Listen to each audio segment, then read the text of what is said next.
جو ہے وہ ہمیں کیا سمجھانا چاہ رہا ہے۔ رب ارشاد فرماتا ہے وَمَا كَانَ اللَّهُ لِيُطْلِعَكُمْ عَلَى الْغَيْبِ، میں اللہ کسی کو علم غیب کی اطلاع نہیں دیتا۔ اور قرآن پاک میں سورہ آل عمران میں رب ارشاد فرماتا ہے وَمَا كَانَ اللَّهُ لِيُطْلِعَكُمْ عَلَى الْغَيْبِ وَلَكِنَّ اللَّهَ يَجْتَبِي مِن رُسُلِهِ مَن يَشَاءُ۔ سبحان اللہ۔ رب ارشاد فرماتا ہے میں اللہ کسی کو علم غیب کی اطلاع نہیں دیتا، علم غیب میں اللہ جانتا ہوں یا پھر وہ رسول جانتے ہیں۔ وَلَكِنَّ اللَّهَ يَجْتَبِي مِن رُسُلِهِ مَن يَشَاءُ، جن کو میں نے مجتبی بنایا ہے۔ سبحان اللہ۔ جو رسول ہیں وہ مجتبی ہیں، اسی لیے رسول بھی علیہ السلام ہیں، فرشتے بھی علیہ السلام، اور مصطفیٰ بندے بھی علیہ السلام، اور مجتبی بھی علیہ السلام۔ اور پھر قرآن کی سورہ جن میں رب فرماتا ہے عالم الغیب فلا یظہر علی غیبہ احدا الا من ارتضی من رسول۔ سبحان اللہ۔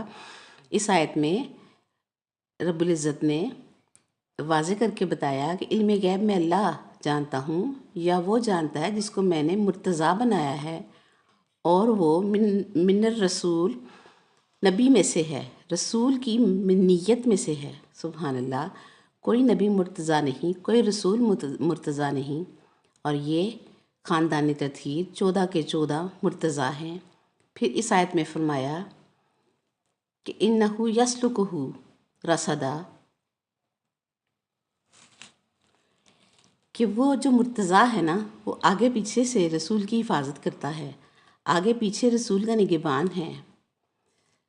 تو اب اس عقیدے کی نفی ہو جاتی ہے کہ جو ملا کہتا ہے کہ یا علی مدد نہ کہو، اس سے پوچھیں کہ وہ قرآن کو کہاں رکھے گا۔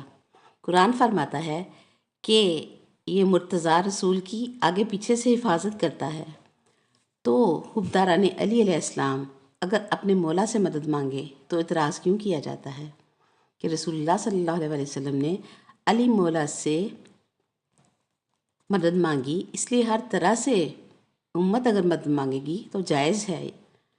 اور یاد رکھیں مرتضی یہ 14 کے 14 معصومین ہیں، اور مصطفیٰ وہ جن کو ہر نجاست سے دور رکھا گیا، اور مجتبی وہ جس کو اللہ کریم کسی منصب کے لیے چن لے وہ مجتبی ہوتا ہے، اور مرتضی وہ جس کو اللہ کریم اپنی رضا کے لیے چن لے۔ سبحان اللہ۔ اپنی رضا کے حصول کا وسیلہ بنا لے۔ اللہ اکبر۔ سمجھیں ہم نماز پڑھتے ہیں، ہمیں کیسے پتہ چلے کہ ہماری نماز، زکوٰۃ، حج، روزوں سے اللہ راضی ہے یا نہیں؟ رب نے علی مولا کی ولایت کے مسلمہ عقیدے کو عبادات کی کسوٹی بنا دیا کہ جس عبادت میں علی مولا کی ولایت عملاً صالحاً کی صورت میں بنیاد ہے، اس کے عملوں پر میں اللہ راضی ہوں۔ اب امت سوچ لے کہ کلمہ، اذان اور نماز اور عبادات میں علی مولا کی ولایت کلیہ کا یقین ہے یا نہیں؟ کہ نبی صلی اللہ علیہ وسلم نے بھی فرمایا انی تارکن فیکم الثقلین، دوسری جگہ ہے انی تارکن فیکم الخلیفتین، اور تیسری جگہ ہے کتابوں میں انی تارکن فیکم الامرین۔ معلوم ہوا جس معنی میں قرآن امر اسی معنی میں اطرت امر، جس معنی میں قرآن خلیفہ اسی معنی میں نبی پاک کی اطرت خلیفہ۔ اللہ اکبر۔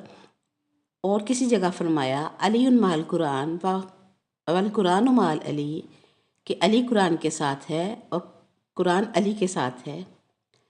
اور سورہ محمد میں رب فرماتا ہے افلا یتدبرون القرآن ام علی قلوب اقفالھا، کیوں نہیں تم قرآن میں تدبر کرتے، یا تمہارے دلوں پر تالے لگے ہوئے ہیں؟ اللہ اکبر۔ رب کا انداز بیان دیکھیں۔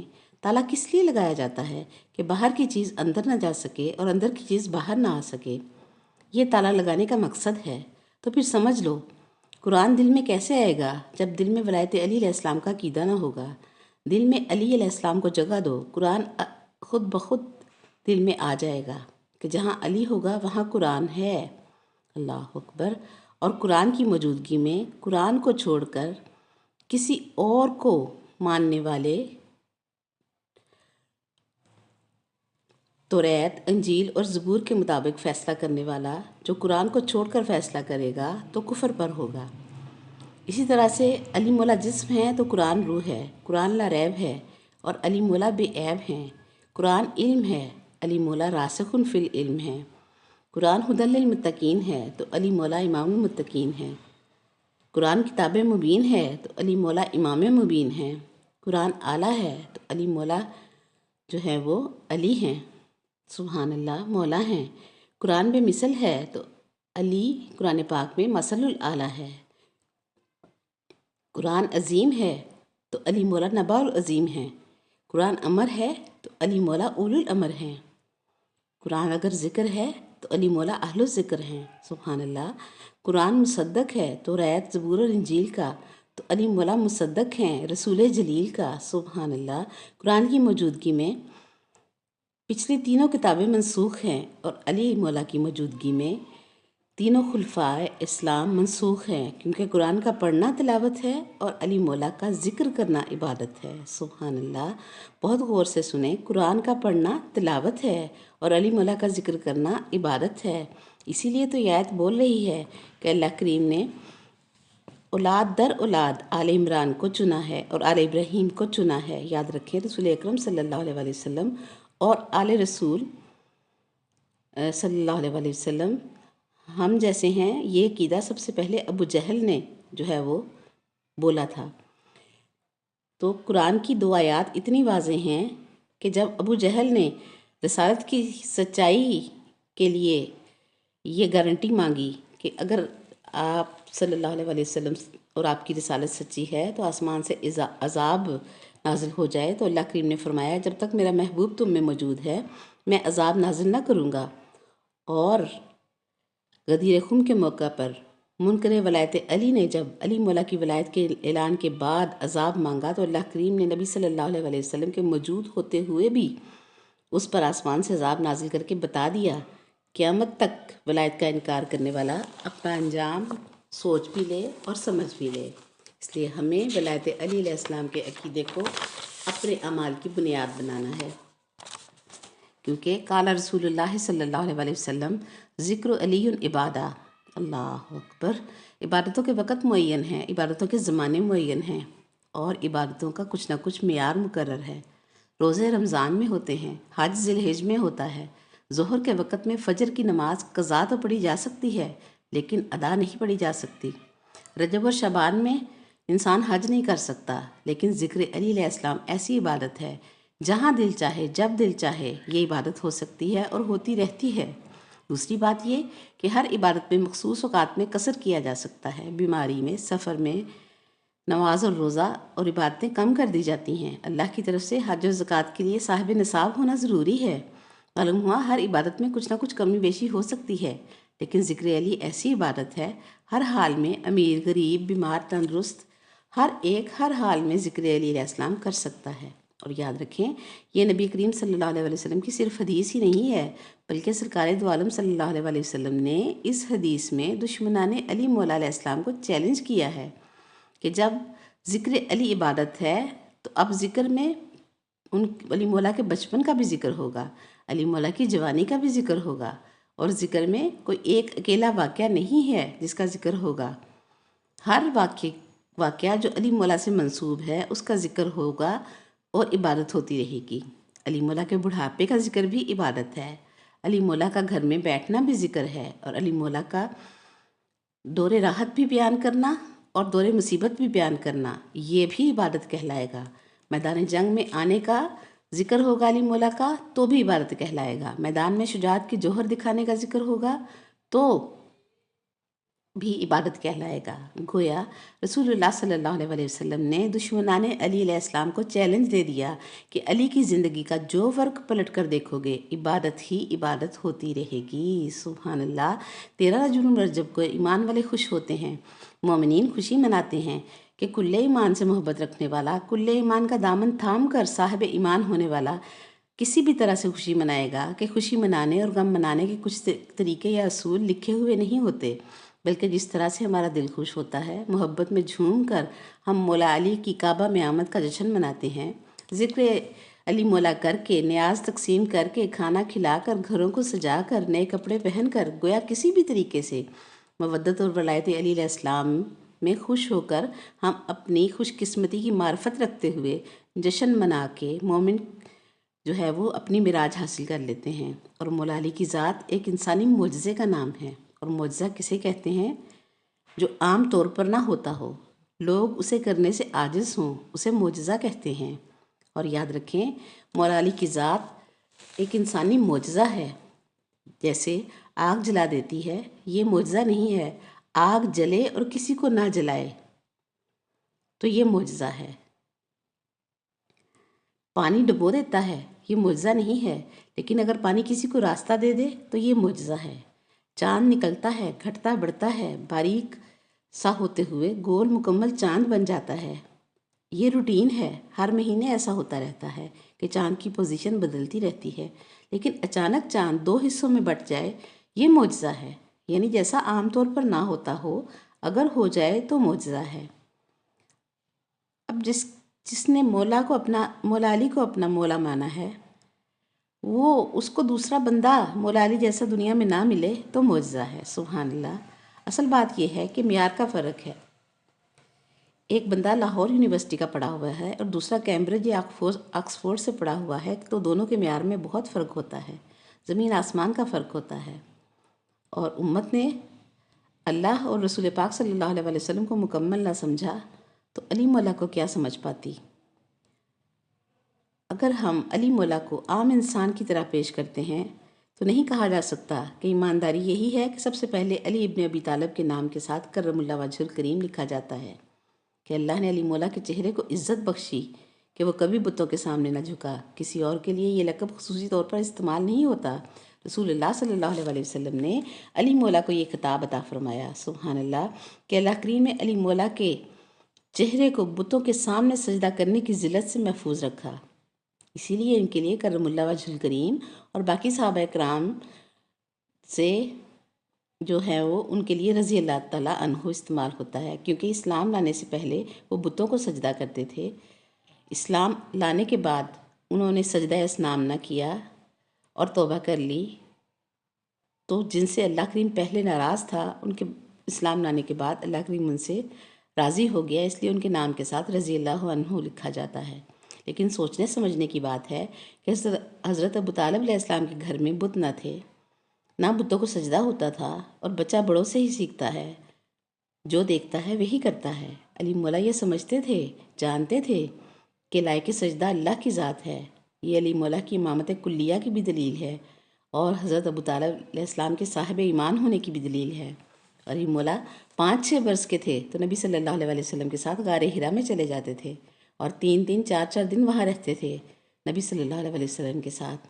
نبی صلی اللہ علیہ وسلم 35 برس کے اور مولا علی علیہ السلام 5 برس کے تھے، اور وہ اپنے آقا مولا صلی اللہ علیہ وسلم کے ساتھ رہتے تھے۔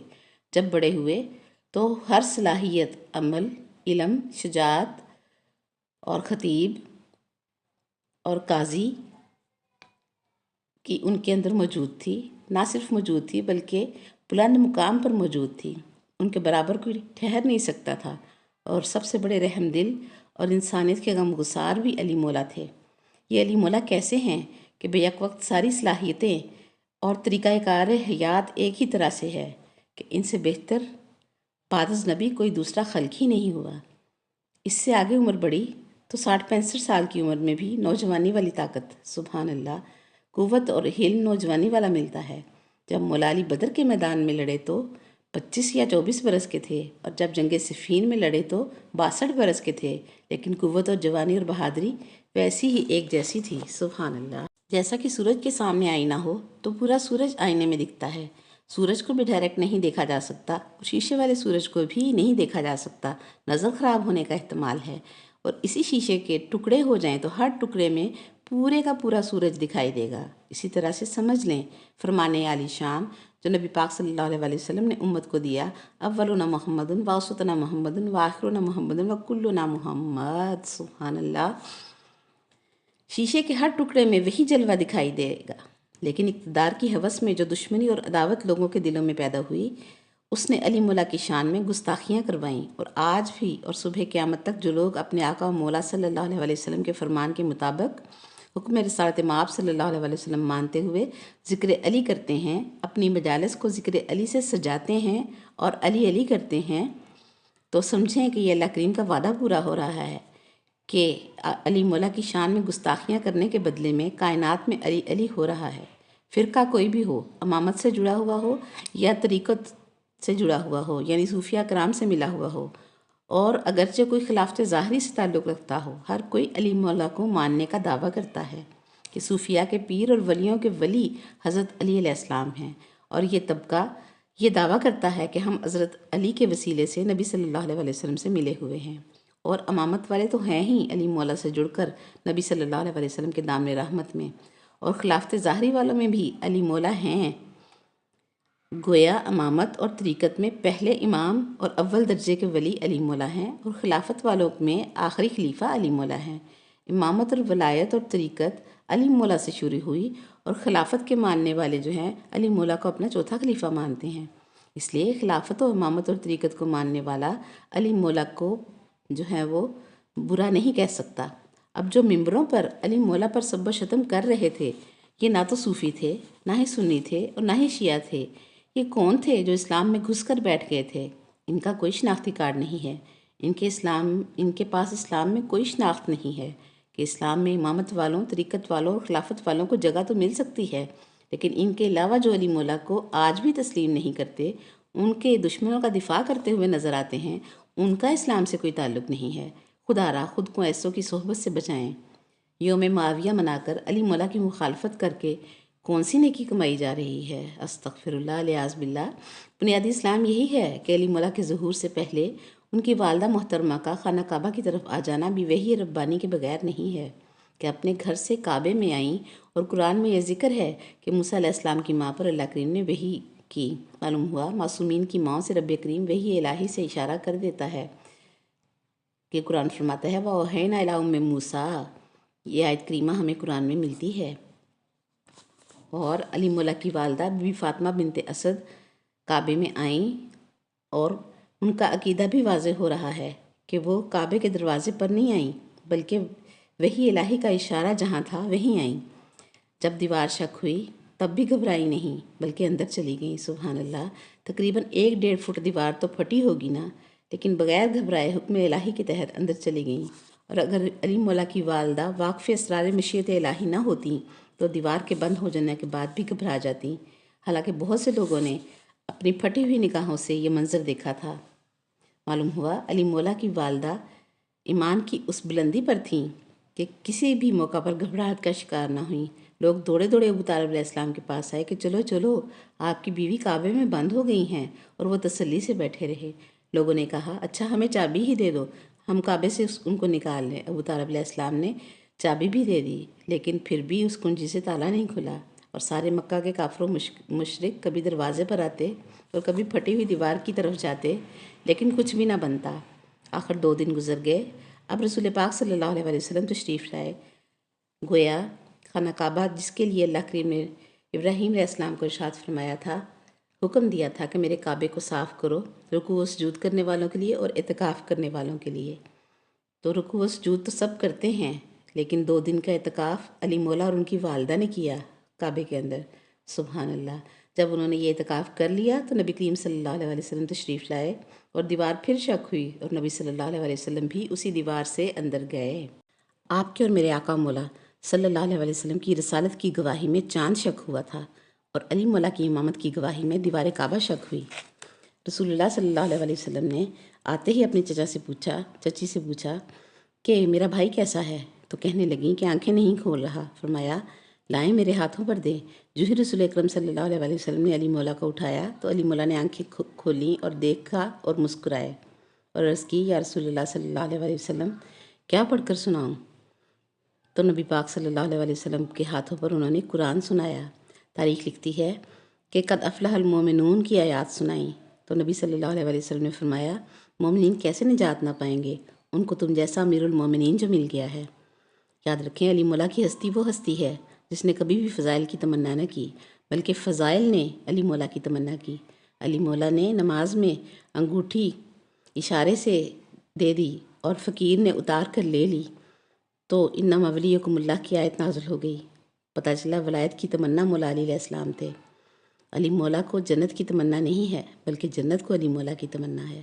خیبر میں علم علی مولا کی آرزو نہ تھی، بلکہ علم کو علی مولا کی تمنا تھی، اسی لیے تو ناد علی پکارنے پر آئے۔ اسی طرح سے کعبے کو تمنا تھی کہ مولا علی مجھ میں ظہور فرمائیں۔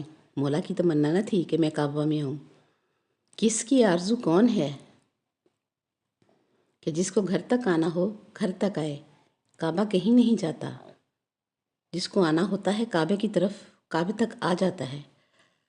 اگر مولا علی کی والدہ دروازے سے جاتی تو علی مولا کو کعبے کی تمنا ہوتی، اور اگر کعبہ کی دیوار راستہ دے دے تو معلوم ہوتا ہے کہ کعبے کو علی مولا کی تمنا ہے۔